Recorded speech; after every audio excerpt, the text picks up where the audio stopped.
I'm in my very messy basement and I'm looking here at my skin-on frame kayak build, which is an ongoing project, and I thought it would be an interesting thing to try out this new camera and also show off this project that I'm working on. So this boat frame is made out of laminated Douglas fir dimensional lumber that I've ripped into 1/4-inch strips and then glued together using 2-part marine epoxy. And these cross-sectional frames are cut out of 1/2-inch marine plywood, and you can see the frames here are lashed together, and this is using 70 or 80 pound Dacron fishing line. And these stringers on top are Western red cedar. They're left over from a previous project, and you can see they're not lashed in yet.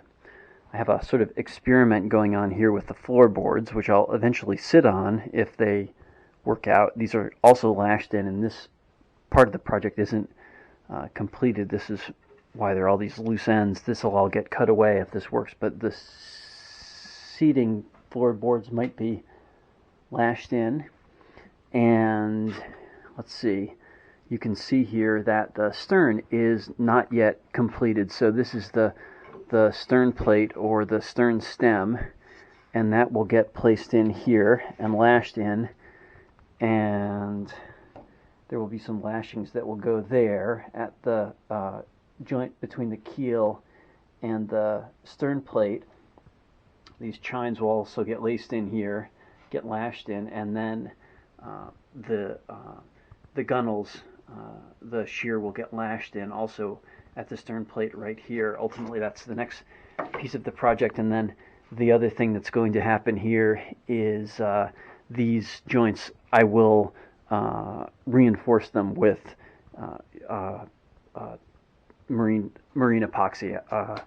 That will be to just make sure everything stays in place and doesn't move. And then once that's completed, I need to create the cockpit combing, which will be cut also out of 3 layers of 1/2-inch marine ply, and then I'll be adding the skin. So that's all to come. And so far so good. Interesting project, good learning experience, and there's some imperfections, and yet I'm pretty happy with the way that this thing is turning out. So we'll see if my experimental plan to laminate these stringers saves me any weight. My idea was that this boat would be a bit stronger and yet lighter than it would be if the construction techniques were different. We'll see if that turns out to be the case.